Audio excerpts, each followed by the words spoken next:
verso 11 do capítulo 4. E ele designou alguns para, o que, gente? Apóstolos, outros para profetas, outros para pastores e mestres, com o fim de preparar, o que, gente? Com o fim de preparar os santos para a obra do ministério, para que o corpo de Cristo seja edificado, até que todos alcancemos a unidade da fé e do conhecimento do Filho de Deus, e cheguemos à maturidade, atingindo a medida, qual é a medida que ele quer que a gente atinja? Da plenitude de Cristo. O propósito é que não sejamos mais como crianças, levados de todo lado, de um lado para o outro, pelas ondas, nem jogados para cá e para lá, por todo vento de doutrina, e pela astúcia e esperteza de homens que induzem ao erro.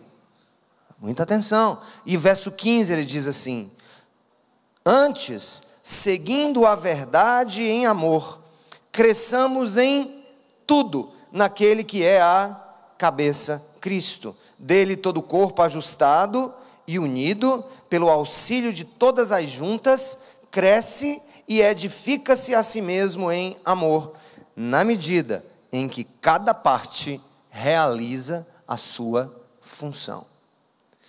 Eu amo esse texto.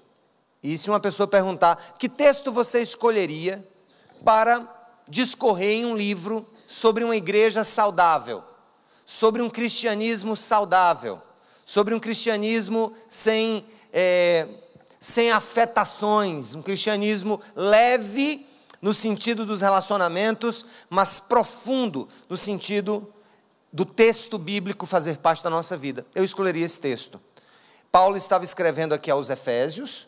A cidade de Éfeso era uma cidade muito idólatra, havia inclusive uma deusa que era adorada por todos eles, aquela população, chamada Diana. Diana dos Efésios era o nome da divindade, digamos, seria o nome da padroeira daquela cidade, a protetora de Éfeso era Diana dos Efésios. Diana, ela é, se você colocar no Google, ou em algum buscador, algum browser, você vai observar, se você colocar Diana dos Efésios e pedir que apareçam fotos, vocês vão ver uma das imagens mais dantescas que alguém pode ver, da deusa Diana. Uma mulher, com rosto de mulher, mas ao redor da cabeça para baixo de Diana, você vai ver dezenas de seios femininos, expressando que ela era a deusa da fertilidade. E aí Paulo está escrevendo para uma igreja que ele teve a oportunidade de ver o seu crescimento, e o objetivo delas é entender o seguinte, é que aquela igreja entenda o seguinte, que Deus a presenteou com grandes bênçãos e presentes, e ele fala que os seus presentes aqui são líderes, são pessoas que Deus deu àquela igreja para cuidar dela, para edificar, para ensinar e para preparar aquela igreja, mas ao mesmo tempo, ele está nos convidando ao seguinte, a uma vida de tal maturidade, em que nós entendemos que não tem sentido nós sermos abençoados por Deus, se não for para que a gente possa ser bênção na vida das pessoas.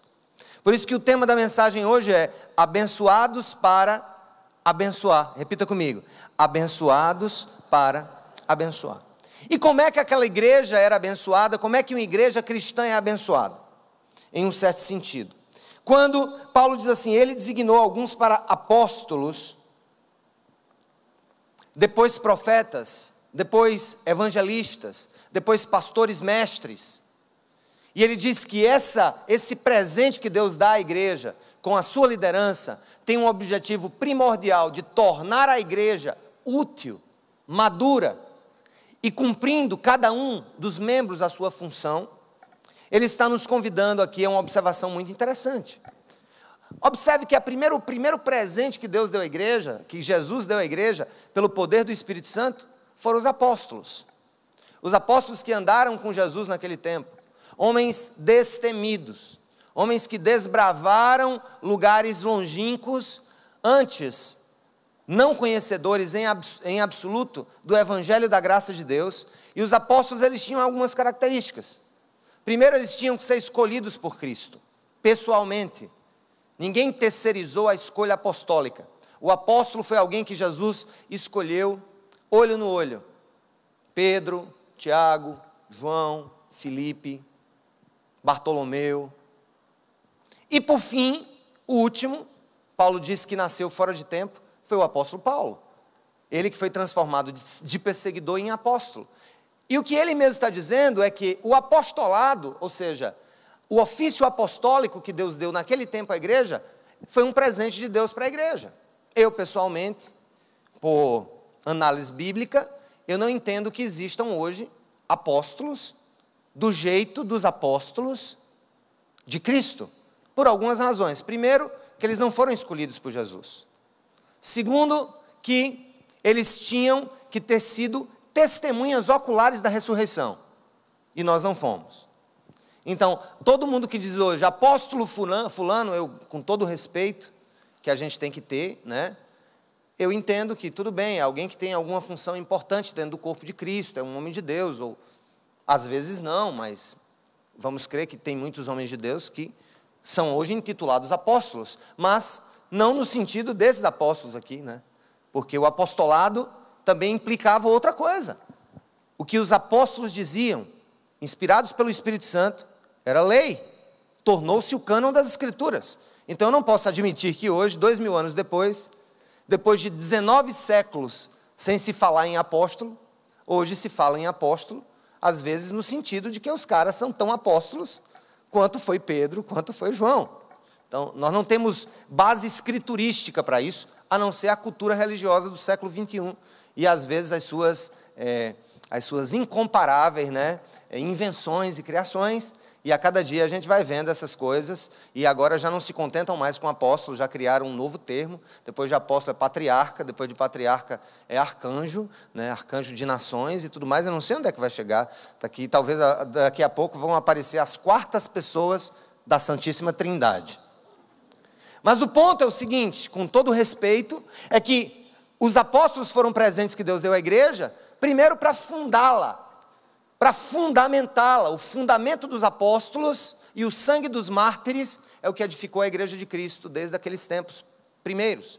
E ele fala que depois dos apóstolos começarem a desbravar e a pregar o evangelho, Deus levantou profetas também, profetas enquanto ofício. Eu acredito que tem pessoas que têm o dom profético hoje, e nessa igreja tem muitos irmãos e irmãs que têm o dom profético, mas não o ofício de profeta. Esse não tem sentido nos dias de hoje, porque o ofício profético aqui tem o objetivo, no Novo Testamento, de canonizar as Escrituras, ou seja, de terem sido inspirados por Deus para escrever os livros. Mas ele fala que depois tem os evangelistas. Uma vez que a Bíblia está escrita, uma vez que o cânon está encerrado, os evangelistas têm o papel de desbravar também lugares, plantar igrejas, pregar o evangelho e ali iniciar novas igrejas. Aí entra o ofício do pastor, que ele coloca aqui por último, o pastor mestre, que é o ofício de quê?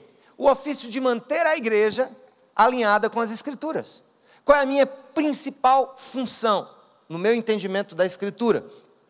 Minha principal função enquanto pastor pregador, pastor professor ou pastor mestre, é a de alertar o rebanho contra as ciladas dos lobos. As pessoas às vezes acham que o trabalho pastoral é aquela coisa do contato contínuo com todas as pessoas da igreja, orando por todas, participando de todas as festas e casamentos e celebrações. Não, não. Isso é uma coisa que inventaram na história. O principal ofício pastoral é conhecer as Escrituras, afadigar-se no estudo das Escrituras, porque o que é pastoreio no sentido espiritual? É você conduzir pessoas, ovelhas, até pastos onde elas possam comer. Certo, irmãos? O que é que o pastor faz? O pastor faz basicamente duas coisas. Leva a ovelha para beber água, para comer grama, e volta, leva para o aprisco, impedindo a ovelha de ser enganada pelos lobos, em pele de cordeiro. Às vezes, infiltrados dentro da própria igreja, com invenções, com novas ideias. O ponto aqui é o seguinte, o ponto é que o centro do texto é que Paulo diz o seguinte: Deus deu dons à igreja, deu presentes à igreja. Quais são os presentes que Deus dá à igreja? Ele dá como presente pessoas à igreja. Os apóstolos primeiro, profetas, evangelistas, pastores e mestres. Então, eu louvo a Deus porque Ele acabou me dando de presente a uma comunidade. E eu me sinto extremamente honrado por tudo isso. Mas esse não é o centro do texto. O centro do texto é a minha função. É a função atual da liderança cristã na composição de um time, como seu coach, como seu técnico, como seu professor, para que esse time seja capaz de realizar o que Deus tem para cada um, à medida em que cada um de vocês cumpre a sua função. Deixe-me dar aqui um exemplo.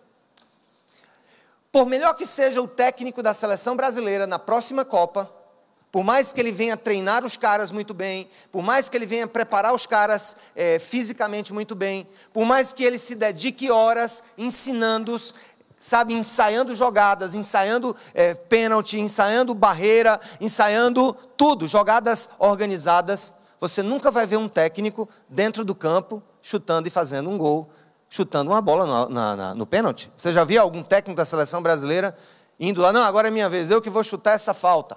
Pá! Quem é que faz o gol? É o time. E é isso que Paulo está querendo dizer, que a igreja, ela recebe presentes de Deus, homens e mulheres dedicados ao rebanho, mas para serem o presente de Deus na vida de outras pessoas. E é o que ele diz aqui. Ele começa a ler comigo, volta para o texto comigo, não vamos nos perder do texto, para a gente não começar a falar o que acha e não o que deve falar a partir da Escritura. Verso 11, ele designou alguns para o que, gente? Apóstolos, outros para profetas, outros para evangelistas e outros para pastores e mestres.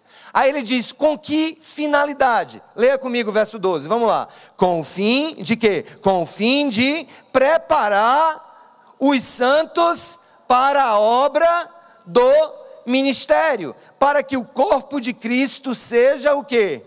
Edificado. Olha que coisa legal. Deus nos abençoa para que sejamos uma bênção. Por que que Ele nos abençoa para que sejamos uma bênção? Ele diz que a liderança da igreja, Ele diz que a liderança da igreja cristã não é absolutamente um jogador que vai, bate o escanteio, corre para cabecear e tenta agarrar a bola. É mais ou menos assim que pessoas que têm uma fé cristã passiva e não ativa observam a vida. É assim que muita gente está vivendo 5, 10, 15, 20 anos assistindo ao jogo como telespectador, às vezes dentro do próprio corpo de Cristo. E ele diz, Paulo, que a função da liderança cristã não é absolutamente fazer as coisas, mas treinar, capacitar, instruir e mais do que nunca, servir de exemplo para que outros sigam a Jesus, busquem a Jesus e sejam úteis no reino. Gente, eu vou dizer uma coisa para vocês, isso é uma grande complexidade.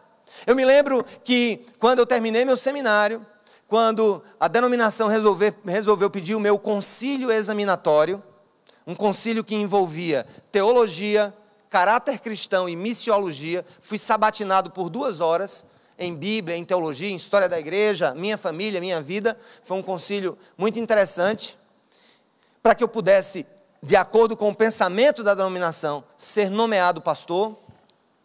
Eu me lembro que uma pessoa chegou para mim e disse assim, eita Sérgio, as coisas vão mudar daqui para frente. Porque naquela época, antes do concílio, antes de ser nomeado pastor, eu ensinava, eu aconselhava, eu escrevia materiais teológicos para a igreja, eu fazia tudo aquilo. E uma pessoa chegou para mim e disse, Sérgio, agora as coisas vão mudar. Eu digo, como assim? Não, agora a coisa é diferente, agora você vai poder casar, você vai poder ministrar a ceia, você vai poder batizar. Eu digo, nossa! E mais, existe meio que uma linguagem não verbal, em alguns círculos, que usar a cruz na lapela do paletó é exclusividade do pastor. E eu olhava para aquilo, poxa, vou poder usar a cruz, né? Como eu estou crescendo na fé, hein? Nossa, agora eu vou poder usar a cruz, é isso mesmo que eu ouvi? Então agora eu vou celebrar a ceia, é isso mesmo que eu vi? Então eu vou batizar pessoas, então é isso ser pastor? Lê do engano. O único casamento que você vê no Novo Testamento, Jesus está lá como testemunha, aliás, como convidado. A Bíblia diz que Jesus nem batizar pessoas batizava, os apóstolos aqui batizavam. A Bíblia diz que um diácono chamado Filipe batizou um eunuco. E sob a liderança da igreja, batizando o eunuco, ele conseguiu ali ser uma referência, ser uma expressão também da fé. Então preste atenção, o que nós temos aqui é algo muito simples. Essa não é a minha função. E eu tenho dito isso à igreja continuamente. A função de pastor na igreja não é absolutamente dominar pessoas. Não é absolutamente mandar em ninguém. A minha função é a função de uma professorinha de primário. Ensinar-lhes as Escrituras, para que, capacitados por Deus, vocês façam a obra do ministério, e não eu. Presta atenção, é o que está na Escritura. Teve um ano que eu fiz 50 casamentos, olha que loucura. E por conseguinte, tendo feito 50 casamentos, deixei minha família sem a minha presença por 50 dias de final de semana, que eu podia estar com minha mulher e meus filhos. E fiz um negoção, não fiz? O maior negócio que eu fiz foi em dezembro, dia 30 de dezembro de 2000 e cocada, que eu nem me lembro quando foi, quando eu estava fazendo o meu último casamento, às 10h30 da noite, depois de ter sido convidado para fazer o casamento às 8 da manhã, estou lá às 10h30 da noite, porque a noiva resolveu atrasar 2h30, eu já não tinha mais nem fôlego para o ano, dia 30 o cabo não aguenta mais nada, no meio do meu recesso da justiça, e aí eu tomei uma decisão, o que é isso? Isso é loucura, eu não vou me afadigar nisso. Não é a minha tarefa visitar todos os membros da igreja, ou lembrar do aniversário das pessoas, ou, de alguma maneira, estar presente em todos os grandes ou pequenos momentos da comunidade. Não! Vamos ler aqui, vamos ler de novo. Esse presente que Deus vai dando às igrejas, tem a ver com isso aqui que ele diz, ó. Com o fim, verso 12, leia comigo. Com o fim, que finalidade, gente? Ele deu os líderes. Com o fim de quê? De preparar os santos para a obra do ministério. A obra é nossa enquanto igreja. A obra é sua. Pastor, quem é que vai visitar o enfermo? Você. Quem é que vai orar pela... Você. Mas onde é que tem isso? Está aqui, isso é a obra do ministério. O que é que a igreja passiva faz? Senhor, faz uma obra em minha vida, não é isso? Através da vida de A, B ou C. Deus está mandando você acrescentar uma outra oração. Senhor, não faz apenas uma obra na minha vida. Me permite que eu faça uma obra ministerial no teu nome e para a bênção de outras pessoas. E aí o reino cresce. Paulo, inclusive, usa nesse texto a passividade e a dependência de uma criança, para justificar que nós não podemos viver uma fé cristã de eterna dependência. Isso é lindo. É interessante que, quando eu falo sobre essa temática com pastores mais velhos, gente, sai fumaça da venta do povo. Uma vez o pastor chegou para mim, peraí, pastor, então quer dizer que se batizar, participar de casamento, ministrar a ceia, não é uma função sacerdotal do pastor, eu sirvo para quê? E aí que está o problema. O diabo, ele consegue destruir o potencial de uma igreja, sabe como? Escolhendo um burro de carga, que todo mundo pensa que é um burro de aço. O burro de carga aceita a incumbência de ser o burro de carga, e como todo burro de carga tem seus limites de esforço, aquela pessoa, aquele homem, aquela mulher, vão à exaustão, e o corpo de Cristo continua esperando das mãos dos outros aquilo que Deus quer dar aos outros através de suas mãos. Olha que coisa doida. E aí o cara diz, e aí o que é que eu vou fazer? E eu vou para um ponto muito interessante, eu digo, gente, veja bem, se o papel da liderança da igreja é capacitar a igreja para que a igreja seja igreja e cumpra a obra do ministério, aí eu falo para os pastores mais antigos, cara, você está com essa cara borocochô, cansado. É muito casamento, é muita visita, é muito hospital. Porque aqui, gente, todo dia morre uma pessoa aqui. Está quase nessa média. Pelo menos parente de alguém, conhecido de alguém. Todo dia tem menino, quase todo dia tem menino nascendo aqui. Nasce menino feito pré-A nessa igreja. Tá? É gente, é tudo. Aí vê bem, aí o pastor está ali, é festa demais, é aniversário demais. E ainda tem umas coisas que o povo ainda inventa, né? Pastor, vem orar pelo meu carro. Aleluia, Jesus de Nazaré, orar pelo carro é pau. Aí eu digo, só oro se for Audi. Aí eu digo para o pastor, meu irmão, é por isso que você tem um ministério medíocre.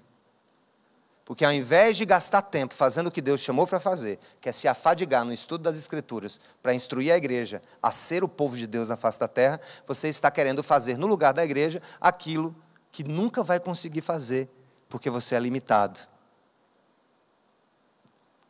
Você tem uma função no corpo de Cristo. Deus te escolheu para uma obra linda, meu amigo. E é isso que ele está dizendo aqui. Olha como é que ele continua. Vamos para o 13 de novo. Até que todos, vamos para o 12. Com o fim de preparar os santos para a obra do ministério. Eu pergunto, quem são os santos? Aí disse, não, pastor, aqui está dizendo que é para o senhor tem que preparar os santos. Então o senhor tem que dar aula para São Tomé, para São João, para São Pedro. Quem são os santos? Diga, nós. Tenha medo não. Diga, eu sou santo. Está com medo, né, irmão? Está com medo de dizer uma heresia, né? Não, deixa eu te segurar, meu brother. Santo, aí é outro mito da igreja. Santo não é perfeito. Santo é alguém que foi separado. Santificar é separar. Santificado seja o teu nome, separado seja o teu nome de todo pecado. Quando Deus nos salva em Cristo Jesus, Ele nos torna santos. Seu povo, é isso mesmo, santos pecadores, ou santos em treinamento. Diga, eu sou um santo em treinamento. Eu sou um santo trainee. É isso mesmo. O santo não é quem vos fala, o santo é quem me escuta. Vocês foram feitos santos e santas, não porque vocês são perfeitos, mas porque o sangue de Jesus cobriu as suas iniquidades.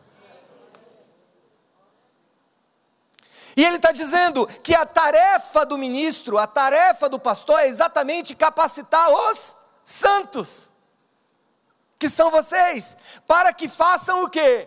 A obra do ministério. Então deixa eu dizer, meu amigo, o trabalho é teu, brother. Eu vou dizer como um primo meu do Ceará diz, olha, precisando de mim, procure outro.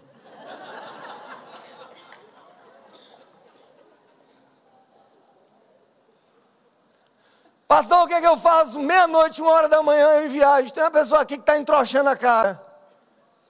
Parece que está com demônio, o que é que eu faço? Eu chamo quem? Eu digo, chama tu. Meta a mão, não, meter a mão não vai dar na pessoa.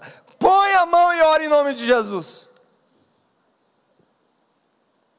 Mas isso não dá ibope, meu irmão. Porque poder espiritual, concentrado indevidamente na mão de pessoas específicas, pode se transmutar em abuso espiritual. E o que nós temos visto hoje é muita gente sendo abusada espiritualmente por líderes que acham que são os ungidos em detrimento da igreja. Tem até um negócio agora, né? Daqui a pouco eu falo desse negócio. Vamos para o 13, vamos atrás para o 13. Qual é o objetivo então? Quando você é capacitado, quando você é treinado, quando a palavra de Deus entra no teu ouvido e no teu coração, acontece o verso 13. Até que todos o que, gente? Alcancemos a unidade da fé, esse é o objetivo, que vivamos unidos enquanto corpo, e do conhecimento do Filho de... E cheguemos ao que, gente? A maturidade, atingindo a medida da plenitude de Cristo. O propósito, diz Paulo, é que não sejamos mais como o que, gente?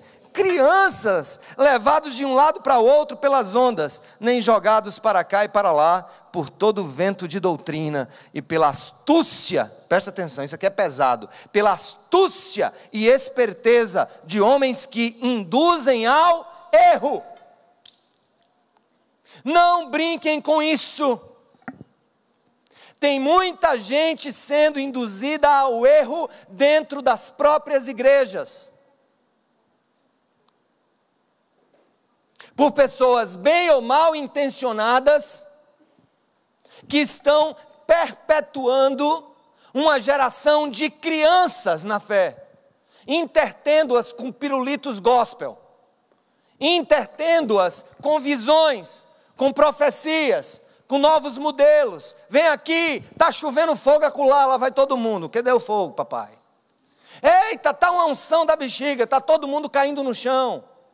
Vamos para lá que a unção está acolá. O outro fala, quando abre a boca sai fumaça.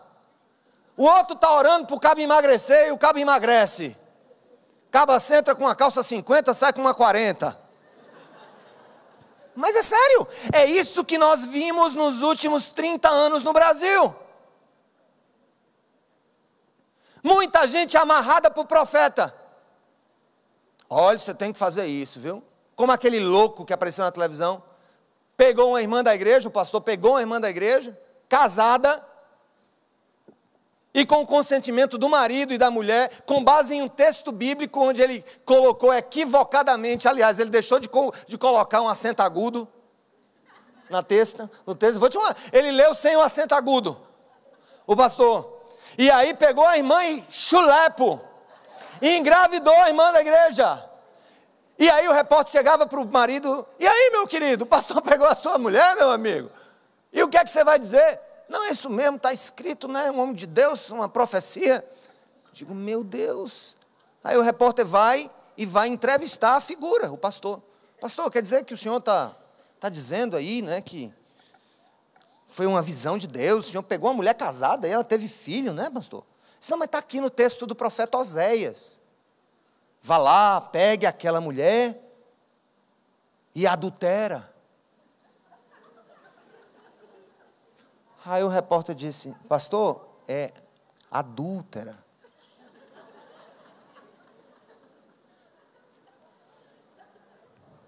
É adúltera, pastor.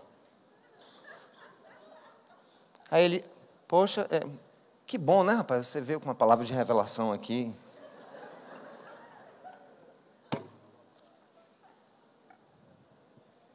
Meninos, induzidos pelo erro, ao erro.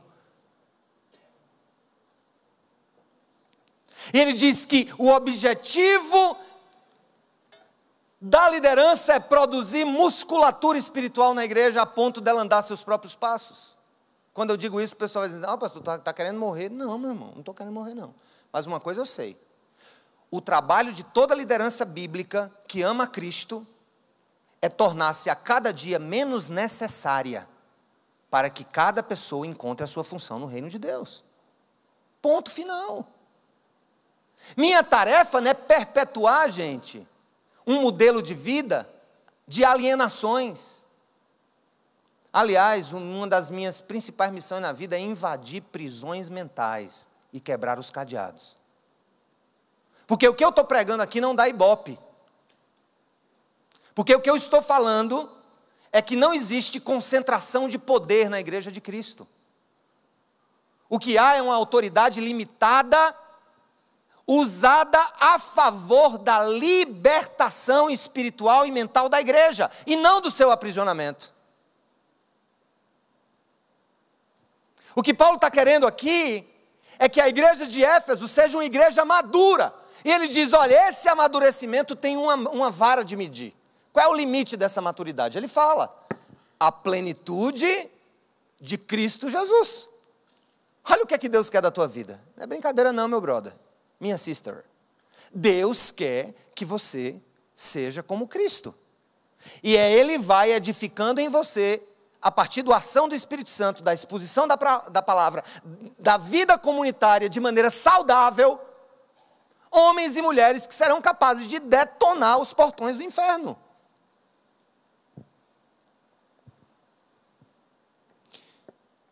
Então, diga assim: eu sou abençoado, sou abençoada para abençoar. Se não está cumprindo essa outra parte, gente, você não está cumprindo o seu papel no corpo de Cristo. É simples. Você está se escorando em alguém. Sim, deixa eu falar de uma coisa. Essa galera que está induzindo ao erro muitas pessoas incautas, pela televisão, ministérios que surgem de um dia para a noite, você não sabe de onde o caba veio, para onde o caba vai, de repente é uma igreja, é uma visão. Escuta. Cuidado com essa coisa quando você vai fazer uma crítica construtiva a partir das Escrituras. Mas, rapaz, a Bíblia diz assim: não toque no ungido do Senhor, porque você pode ser fulminado. Espera aí, ungido do Senhor? Vamos estudar a Bíblia, meu povo. É verdade que no Velho Testamento Deus só ungia 3 categorias de pessoas: profetas, sacerdotes e reis.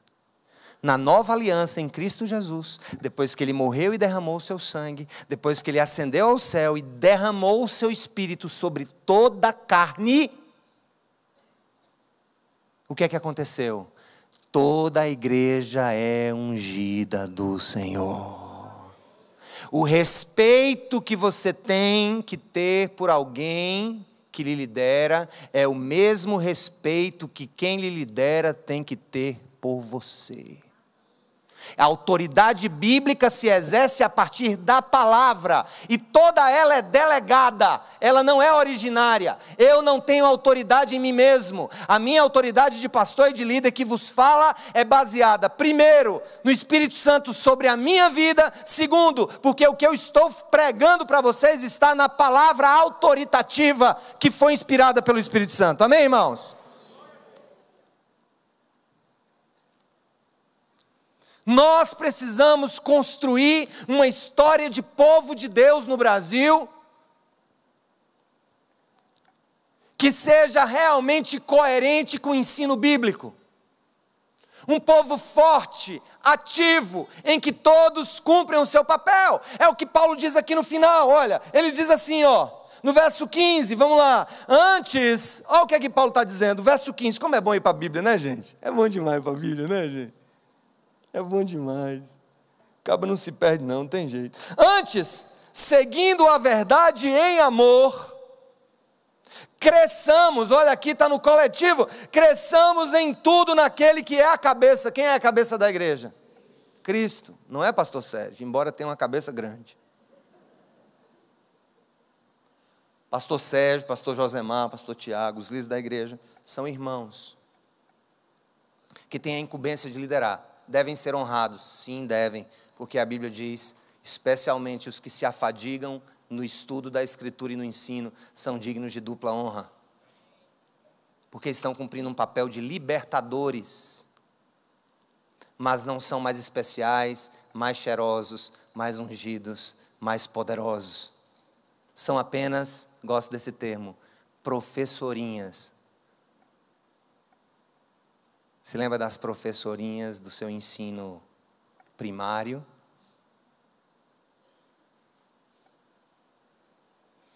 Aí ele diz assim no verso 15: antes, seguindo a verdade em amor, cresçamos em tudo naquele que é a cabeça, Cristo. Ele continua, dele todo o corpo, ajustado e unido. Ele está falando de um corpo ajustado e unido. Tem coisa mais bonita do que o corpo humano?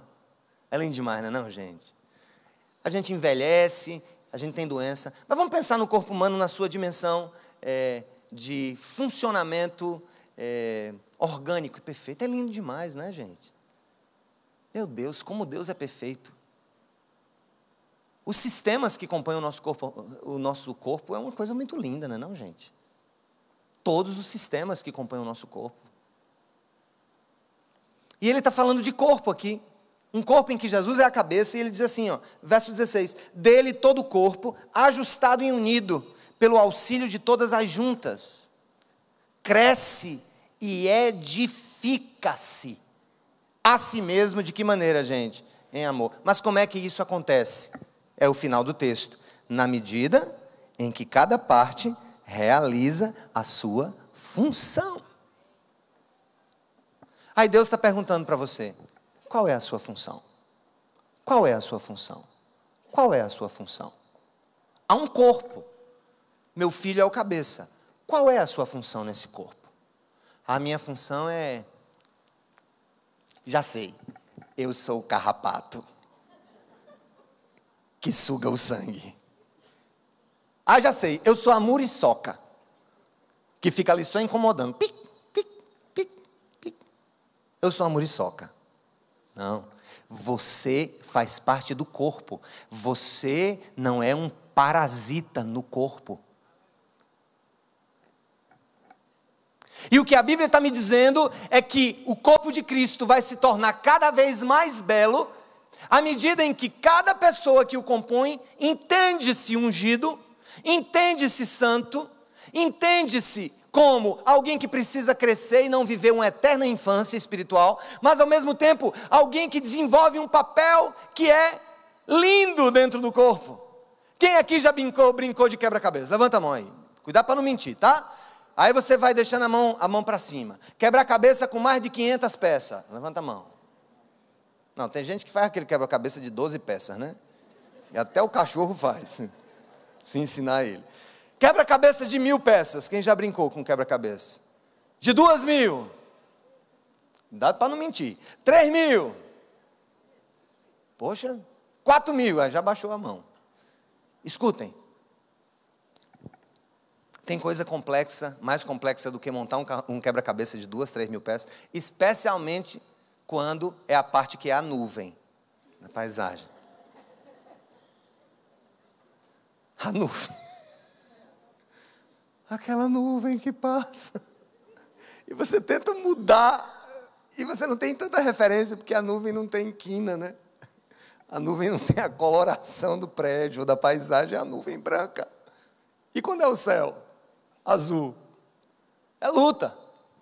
O ponto é o seguinte, uma vez eu estava fazendo um quebra-cabeça e me lembro que a gente faltou algumas peças, não sei se estavam perdidas ou caíram em algum lugar.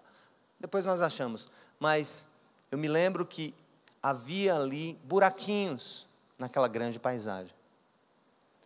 E quando eles são encontrados, eles são completados. Assim é a vida de quem é abençoado para abençoar. Ele é um indivíduo, portanto, ele tem direitos de indivíduo, ele tem necessidades de indivíduo, mas ele só completa-se no todo. O que é uma peça de um quebra-cabeça de 4000 peças, aquela nuvenzinha perdida, ela sozinha, o que é que ela é? Nada. Mas a falta dela dentro daquele quadro claramente denuncia o buraco, denuncia a falta. Eu quero dizer uma coisa para você. Você é um pedacinho dessa história. Da história de Deus na face da terra. Ele não te fez para ser um substituto. Você é titular no time da vida. O Senhor não te fez para ter uma função de reserva no reino de Deus. Para que você entre em campo quando alguém se cansar. No reino de Deus não há reservas. Todos os filhos e filhas foram feitos titulares. E como titulares nós somos convidados a exercer o nosso papel. Aquilo que Ele separou para nós. Isso é grandioso demais. É o que Ele diz. Último versículo. Dele todo o corpo ajustado e unido pelo auxílio de todas as juntas cresce e edifica-se a si mesmo em amor, na medida em que cada parte realiza a sua função. Quem pode dizer um amém para isso? Louvado seja o nome do Senhor. Você tem uma função a cumprir nessa história, em tudo isso. Não se exima, não espere, não seja um eterno espectador ou telespectador. Eu fico pensando, gente, de um tempo na igreja cristã em que as pessoas iam para as celebrações, ficavam ali nas celebrações que eram celebradas em outra língua. Houve tempos na história da igreja em que a liturgia era feita em latim. E as pessoas tinham uma participação meramente o quê, gente, ali? De enfeite na celebração. Não existem mais celebrações em latim. A própria Igreja Católica é um dos ramos do cristianismo que mais desenvolveu o conceito de sacerdócio universal, de cada cristão. Depois do Concílio do Vaticano II, a maior prova disso é que é costumeiro, por exemplo, na Igreja Católica, diáconos celebrarem casamentos. Mas isso é quase que uma heresia em algumas igrejas evangélicas. O que o Senhor quer que a gente entenda é que nessa história toda, nós precisamos entrar em campo. Sabe por quê, gente? Porque a sua vida pode mudar a vida de alguém. O exercício da sua função no corpo de Cristo pode transformar contextos. Uma oração sua como parte do corpo de Cristo, para que o Senhor levante a sua igreja, pode ser determinante no mover do coração de Deus. A sua participação, a sua atuação, a sua vida, a minha vida, a nossa vida, no meio de todo esse contexto, faz toda a diferença. Deus quer levantar uma geração, uma igreja forte, com musculatura de atleta, que caminha pela vida, que não se deixa idiotizar pelos dominadores, que diz não aos lobos, que cresce e sai da infância e vai buscando a maturidade e a semelhança de Jesus. Deus quer nos usar, Deus quer te usar. Você é massa, você é lindo, você é linda. O Senhor te salvou pela graça e pelo amor dEle. Ele não te quer como ouvinte apenas, Ele te quer como praticante, como alguém que levanta a voz, ergue a voz como guerreiro do Senhor, que conhecem a palavra, que buscam a palavra de Deus para serem por ela guiados e guiadas. E nesse momento, o Espírito Santo começa a agir, gente, e fazer grandes coisas. Foi passado um número ontem, no encontro de casais, os números da Cidade Viva, e um dos nossos pastores mostrou que no nosso sistema, entre as pessoas que estão envolvidas com alguma coisa na igreja, ou com ideal, ou com conexão, ou com os cultos, enfim, salvo engano, Cidade Viva hoje eu pensava que era 7.000, são 10.264 pessoas, eu soube disso ontem. 10.264 pessoas. E por um tempo, eu pedi a Deus algo. Oh, meu Deus. Nesse quebra-cabeça de 10.264 peças. Como seria maravilhoso se cada um dos irmãos e irmãs assumissem o seu papel e a sua função na obra de Deus na face da terra. O inferno seria potencialmente abalado. As estruturas infernais da sociedade seriam abaladas pela presença consciente e conscientizadora da Igreja de Jesus na sociedade. Louvado seja o nome dEle! Louvado seja o nome dEle, porque nos chamou, nos escolheu, nos fez parte do seu corpo. Aleluia! Isso é um privilégio. Você pode não jogar na seleção brasileira, você pode não participar de algum time na próxima Olimpíada do Rio de Janeiro, mas eu quero dizer uma coisa para vocês: cada um de nós, como filhos e filhas, fomos alistados para esse exército, somos titulares nesse time, e no poder do Espírito Santo faremos coisas inimagináveis.